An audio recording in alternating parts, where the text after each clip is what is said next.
Our names are significant to who we are as people. It may not be a conscious effort, but much of the time we are very considerate on who and what we share our names to. And is it Rihanna or Rihanna? Rihanna.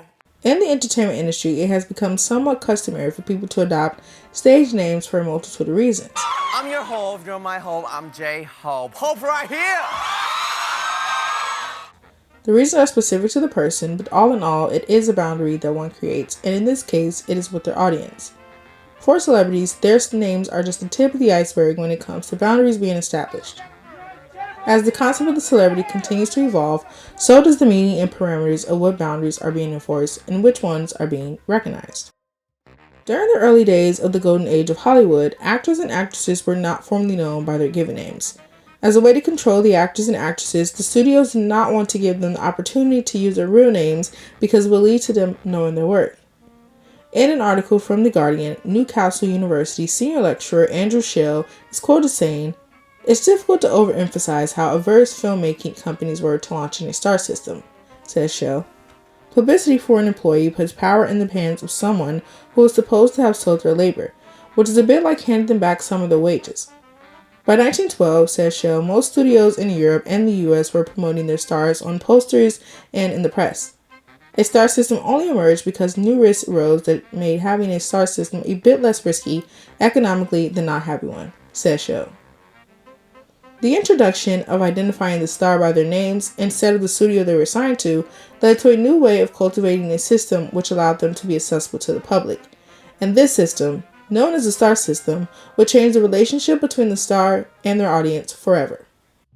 According to dictionary.com, by definition, a fan is an enthusiastic devotee, follower, or admirer of a sport, pastime, celebrity, etc. Throughout the years, the fan has become one, if not the most important part to a celebrity's career. Massive thank you to all the fans that have... This is all because of you. As mentioned earlier, before the heyday of the golden age of Hollywood, the studios were staunchly opposed to using the name of the actor or actress to market or promote their film because they understood the power the fan held and how their power would transfer to the star of the film or show. Formerly told to be anonymous, actors became so popular that instead of being known as Biograph Girl, the industry, in this particular case, film producer Carla Mel, chose to create a publicity stunt for who would become known as the first star and announce her death, while she actually was still alive. With this stunt, it evoked emotions out of fans as if they personally knew her, and although they did not have personal relationships with the actress, they were devastated by the news. The announcement of her fake death introduced the fans to her in a new way. They finally knew her name, Florence Lawrence. Unbeknownst to anyone at the time, but allowing the public access to Florence Lawrence's name would become the catalyst of giving fans the entryway into the lives of the star, both public and private. A person's introduction to the lives of a celebrity was probably a tabloid magazine in the aisle of a grocery store, or the sensationalized television special detailing the star's every move, or maybe it was hearing something at school. As of 2025, the dissemination of information regarding celebrities has changed to a point so easily accessible that it's almost instant. To understand the star and the ever-controversial concept of them, it is very important to look at the mechanics of the fan. It is quite difficult to trace back the first fan of anything. With art and sport being relevant for centuries, the beginning of fan culture is something that might be too far away for us to comprehend. Although it is probably impossible to trace back the inaugural fan of ancient times, we can understand the current state of modern fan culture through looking through a more familiar lens. As we talk about fandom within the pop culture sphere, it almost always leans towards the golden age of Hollywood, with actors and actresses, studios, and the general public coming together to create such a monster of a machine that the entertainment industry is still following its practices today, especially when it comes to the fan and their idol. As we know, the concept of the modern celebrity was cultivated by Carl Laemmle with his publicity stunt for actress Florence Lawrence.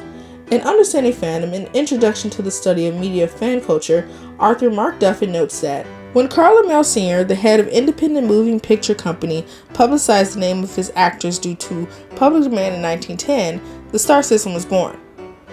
Motion Picture Story magazine, the first national film fan magazine in America, began that same year. Within 5 years later, it was joined by Photoplay, Motion Picture, and Shadowland. Mainstream publications like the New York Times also began covering Hollywood stories.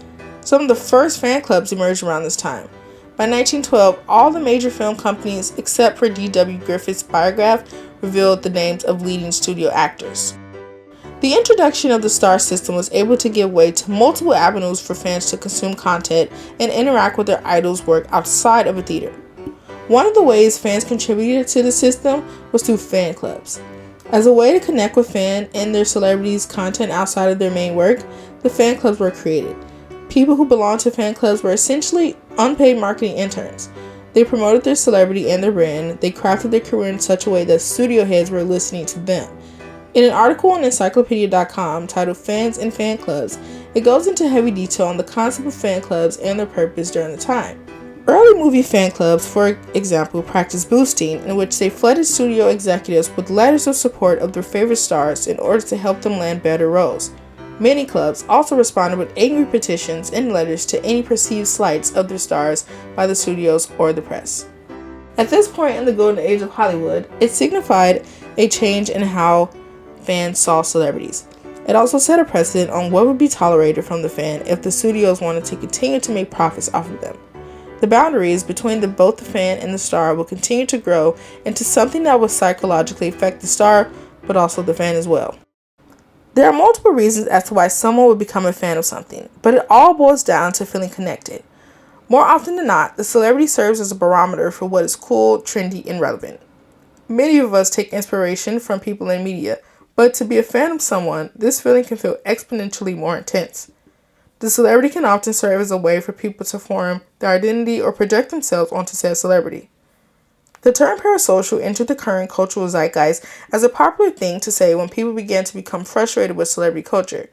A term coined in 1956 by sociologists Donald Horton and Richard Wohl, parasocial interaction is described as semblance of interpersonal exchange whereby members of an audience come to feel that they personally know a performer they have encountered in mass media.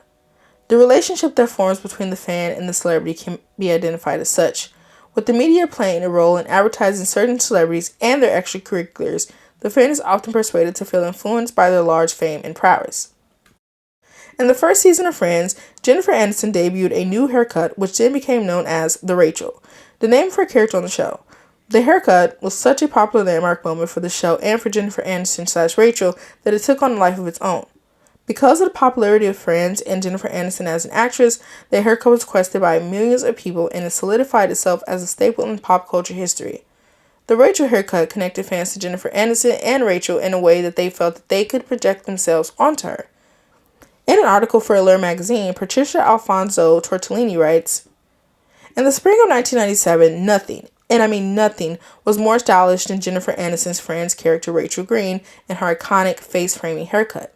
The Rachel. That's why I ended up at the hair salon with a tattered InStyle magazine cover and big Friday night plans. Rachel Green was a beautiful, bubbly 20-something New Yorker. I was an awkward 17-year-old high school athlete.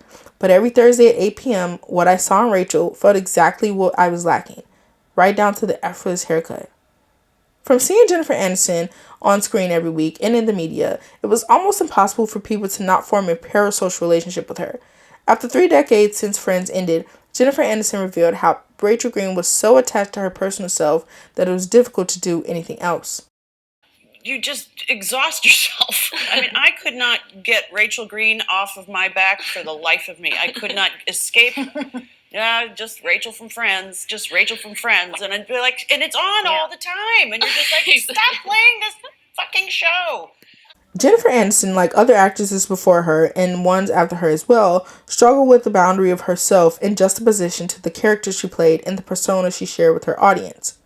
While fans were able to only see her as a fictional character and someone to aspire to be, her personal life began to become entwined with her career as well.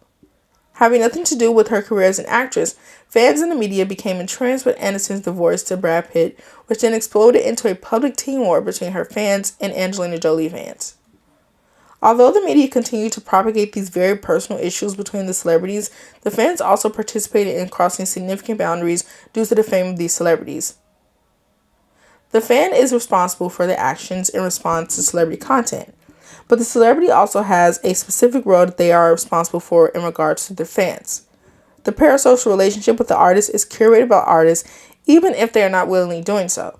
By becoming popular due to circumstances, it opens up a question as to where do the boundaries begin and end, and in this case, is celebrity a willing participant in this ordeal?